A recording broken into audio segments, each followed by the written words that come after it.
it was sort of similar to what we'd heard before, but it was different. Um, it was like it had an edge to it and an emotion to it, and it was still rocky, but it had a certain thing. I don't know what it was. It was just very exciting. It was exciting music. So you started writing in that vein then? How did Uh, the hits come out? no, no. First of all, we didn't write hits until after the initial "For Your Love" and "Heart Full of Soul." They were written by Graham Gouldman, who Ah, he was a young singer-songwriter, and he went on to join 10cc. of course. Of Yeah. course. So Graham's written For Your Love specifically for you guys? Well, no, he just wrote it as a song, and then it was sort of sold to us. It was like peddled on the Tin Pan Alley, they used to call it. All the publishers with their songs, and it And went through that. it was a massive hit for you, wasn't it? But yeah, that got us going. It sort of put us on the map. It shot to number one right around the world at the time, didn't it? It definitely put you on the map. Everybody then knew the Yardbirds as a result of that one song. Yeah, that's right. So we were very happy.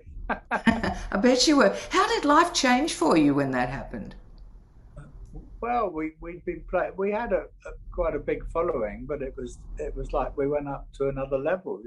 So uh, suddenly thinking about traveling around the world and going to America, and we came to Australia as well. So you did start travelling, obviously travelling the world. And how were you received? Were you an instant success? Yeah, it went very well, but particularly in America, we were part of the British invasion, as they called it. With all the kinks and the animals and the zombies and uh, Beatles and Stones. We were another one. Yeah. Well, British bands at the time could do no wrong, could they? Yeah, we were on the crest of a wave, as they say. How long did that crest last for you? What happens next? Well, we carried on. Really, we carried on. We had more and more hits, as you know. Then we got to around about 67, 68, and the band then was just a four-piece. It was Jimmy Page, Chris Dreyer, Keith Rell for myself, and we weren't having hits anymore. We couldn't seem to write so well as we had done before with the five-piece, with Jeff and Paul Samuel Smith. It wasn't quite as creative as it had been. Oh. Also, we were tired. We've been playing night after night, so we But thought you it were was. really young. I mean, you were young and fit and keen and as you said, riding that crest of the wave. But so you found that you'd started to get a little burnt out. Yeah, it wasn't really going anywhere. We'd sort of done it, and Right. I mean, it was a real roller coaster. It was like a whole life in that 5 years. Amazing. So you went from total obscurity to world domination, as it was. I mean, that must have just felt incredible. Well, it was great. I mean, on one side, it was great because you felt really good, you felt really successful, and you were going to all great new places and seeing great things and all that. And then the other side of it was very, very hectic. It was very stressful. Uh, working all the time and doing. If we weren't playing, we were doing interviews or doing Yeah. recording things, or it was very, So, it was very full on. so you didn't have any downtime at all. Not really. No, in fact, you see, all the money that was to be made was all on the road, in the gigs. Right. We didn't make a lot of money from the record sales or anything like that. It was like a very Were you sort actually of. ma- were you actually making money out of it? I mean, I've heard many stories where where touring the bands, as you said, the money goes to the road and the band members don't see a whole lot of it, or management ends up taking it. Were you guys making money then? Well, now sort of up and down. Sometimes we seem to make it, but Right. it wasn't a huge amount of money anyway. Whenever we Really? made money, Huh. yeah, it wasn't huge. Jim McCarty, which was your favourite song of the day? uh, my favourite song by the Yardbirds was "Shapes of Things" because we did write that one, and it was right at a very nice period of our career.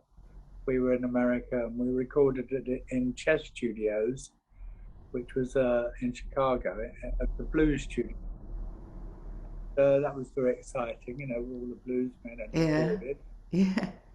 Um, it was a great lineup. It was the time of Jeff Beck and Paul Samuel Smith and the five piece.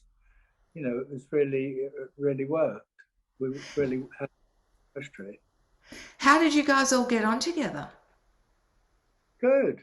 Yeah, we got on well. Yeah, we got on well. If we weren't too we, we weren't too busy and all squashed up together. Well, I was going to say, because you had to live in each other's pockets, didn't you? Yeah, well, we wouldn't really argue very much. I think a lot of it was down to me because I was the joker, and I used to, laugh around all the time and do silly jokes, and that relieved a lot of the stress. Uh, are you still friends with everyone today? Yeah, yeah, yeah. We're still all friendly. Be lovely if you all caught up and played together again. You never get together for a jam? It would be good, wouldn't it? Would, it'd be great. Been a lot of ideas about it, but it never seems to come off. Yeah. But you never know. You never say never. Well, no, you never know, do you? Never say never. Yeah. Exactly. How did it come about that Jimmy left the band? You cracked up, don't you? How did it come about that Jimmy Page left the band? He didn't. He stayed in the band um, until it broke up. We broke the band up, and then Jimmy decided to carry on and change the name to Led Zeppelin. I'm sorry. Okay, Yeah. it's a lack of my proper research. I apologise. Um, so, what did bring about the demise of the band? Well, Why just did you just decide to break up? well, just that there wasn't going anywhere. We weren't creating anymore because it was all about the hit singles in those days. It wasn't really an album record market. We were always trying to get a new single, and we couldn't seem to create one. And we didn't have the strength or the power in the band to do that. And we were just very tired. We thought we'd done it all, so Yeah. So you we decide to decided. call the Yardbirds quits. How come you didn't go with Jimmy to what would then become Led Zeppelin? Well, I was sort of linked up with Keith Relf, the singer, and we decided we wanted to do something totally different. So we went on to form Renaissance, which was like a keyboard orientated band, quite different, like a prog band it Yes. became. Yes. And any remorse once you saw how popular Led Zeppelin became? Well, we'd sort of made the decision. I suppose it was a little bit odd, seeing how quickly they became very, very big very quickly. Um, and they were doing, like, they started off doing all our songs. So that was their Ah, that was their did they? beginning. But great, but they were a great band, and they were all fresh. They were Didn't all fresh and ready to go. Yeah. Well, didn't you get upset that they started doing all of your songs and were trading off Well, that? they had to do our songs because they were carrying on some of our dates that were on the date sheet. when we left. So they carried on doing that. So, Oh, I didn't realise that though. So they actually went literally from being the Yardbirds, having book dates just with the name change into Led Zeppelin, and had to do the same well, music. they did it as the New Yardbirds first of all, and then they eventually changed the name. Ah, okay. And you went off and did Renaissance, which That's was met with quite a bit of success also. It wasn't like it was a flop. Oh no, no, not at all. It was just different. It was more sort of folky, more gentle music. Why did you choose to go in that direction? I suppose we'd sort of had enough for the time being. We want to do something, open up a bit, do something a bit different. Right. Okay. We enjoyed it. I'm just gonna have a drink of water. Excuse Of me. course. Oh, there we go.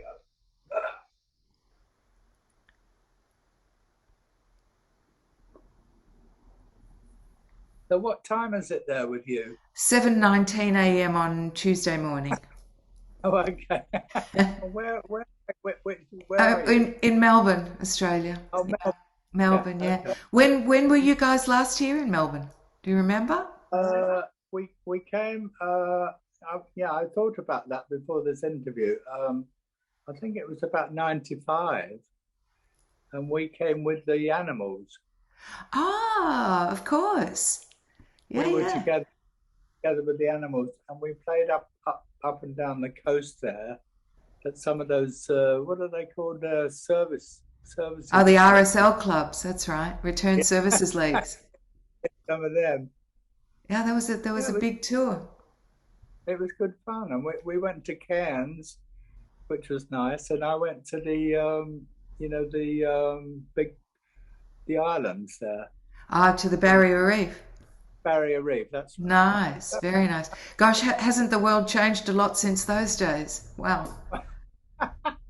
Amazing, isn't it? Crazy, crazy, crazy. So, Jim, you still play, you still write music, you're still very active with the band still called the Yardbirds. But actually, how did you get back to being in a band called the Yardbirds if the new Yardbirds morphed into Led Zeppelin? There's got to be a story around that. Well, I mean, the Yardbirds disappeared then. The name disappeared, and then in '92 we got um, inducted into the Rock and Roll Hall of Fame as the Yardbirds. So that was like a big thing with us, and we sort of got back together and started to talk about things. And I had a little blues band used to play in London, and the guys used to come along and see my band playing, and eventually somebody asked us, "Oh, do we fancy going back on the road as the Yardbirds?" Actually, we was playing with the animals. He was the same agent. All right. He was he was the same guy that brought us over to Australia. Ah. Okay, so you were the Yardbirds one more time. Were you doing this simultaneously as maintaining your solo career and putting out solo albums? Uh, yeah, that was little bit later, and I started to do solo stuff. Yeah, because I enjoyed it. I like doing that. I And like you've si- I, like- I like the singer songwriter thing. I like all that side of it. yeah, and because you hadn't had a chance previously to be a singer, had you? No, not really, not at all. No. Yeah. So you started writing your own songs and singing them for numerous solo albums.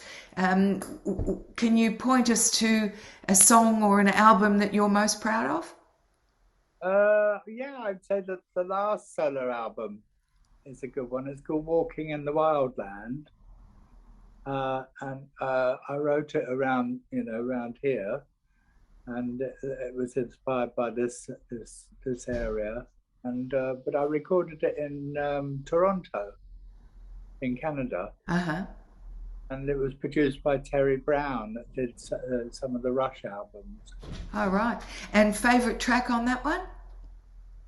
Probably the first track, Walking in the Wildland. The title track. Oh, we'll Yeah, take a listen to that now. Yeah, have a Um, listen.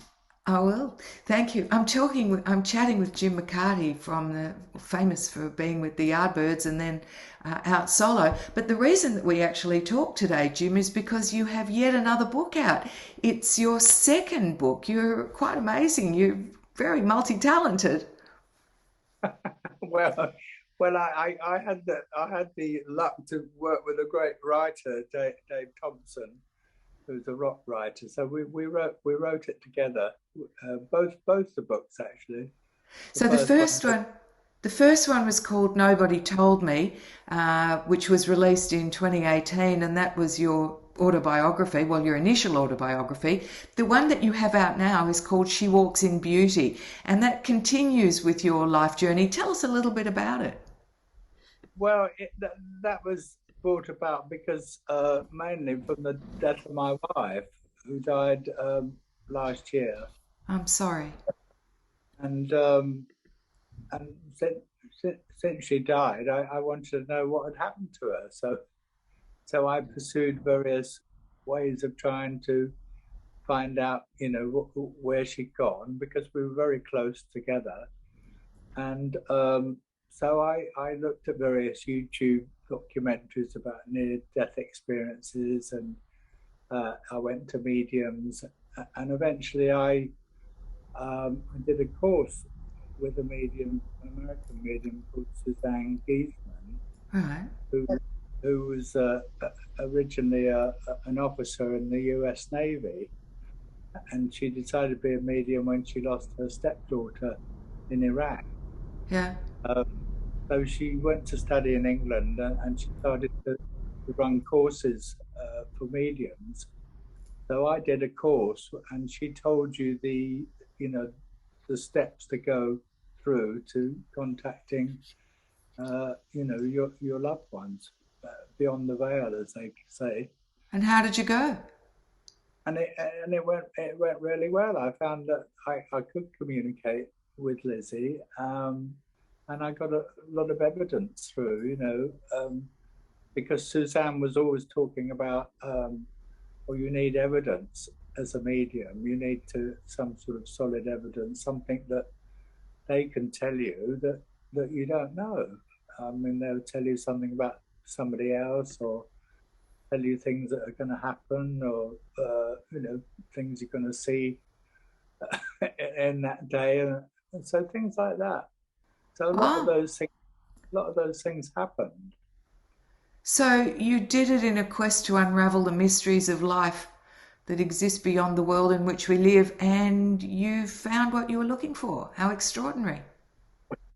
Well, I did, but I decided to write the book because it was an idea from my wife that came through a medium as well. Uh, and she said, "Why don't you write a blog first of all about all this journey you've been doing?"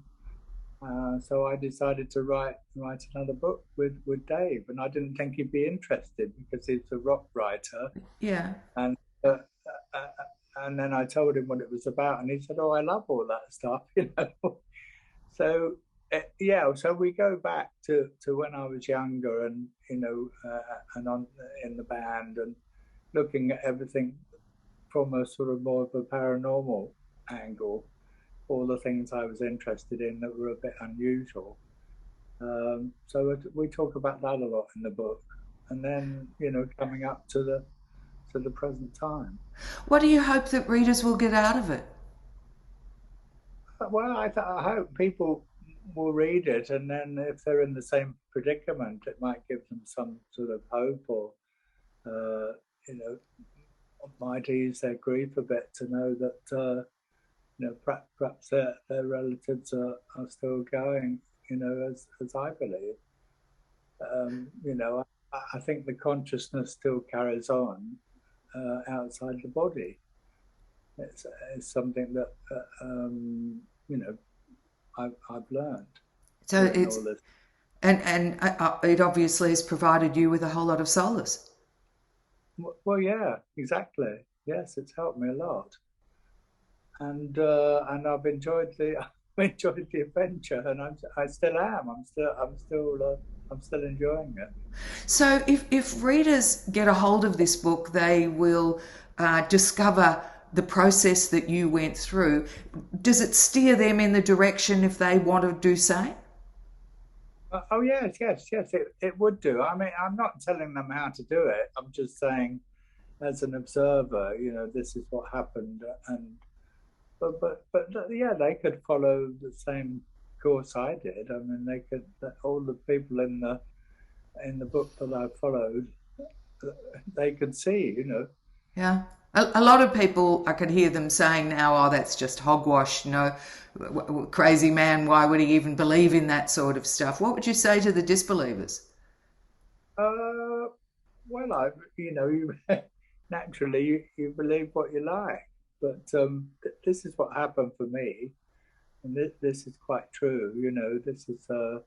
This is my experience, and I'm telling this story as an observer. I'm not trying to teach anyone anything. I'm just saying this is what happened, and this is what I was interested in during my career. Right, right. And was Lizzie around with you during the peak of your career, during the times when life was crazy with the Yardbirds and beyond? No, no, she did. We didn't really meet till about 25 years ago. So that was after the group. It was, So she got the best years of your life, yeah? When you could devote time and attention to her.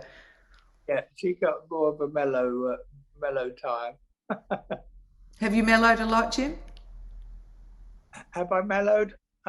Well, yeah, I think so. Yeah, I think so. I think it's been a lot easier in the last 30 years. Uh, it's not. It's much more mature, not so pressurized, and lots of things I've learned, come to light. And Yeah, that all comes with age, doesn't it? But you must have had some crazy wild times in those days, and of course, I'm sure we can read all about those wild times in the first book.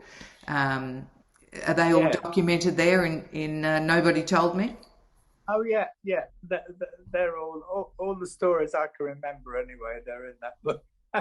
But actually, I'm quite pleased because my memory is quite good. I could remember quite a lot of stuff in the past. And, Can you share one favourite story with us before I let you go from those uh, days? yes, I can. Yes, I can because we played with the Beatles a few times. And we played at their Christmas show in London in 1964. Well, we played about a week with them, and they were fun. And we did another date with them in Paris uh, a bit later, a few months later in the summer. And we were playing in this sort of stadium, and we were the only other English band on. There were a lot of French sort of jazz bands, sort of strange groups on. And the Beatles and us, we shared the same back line.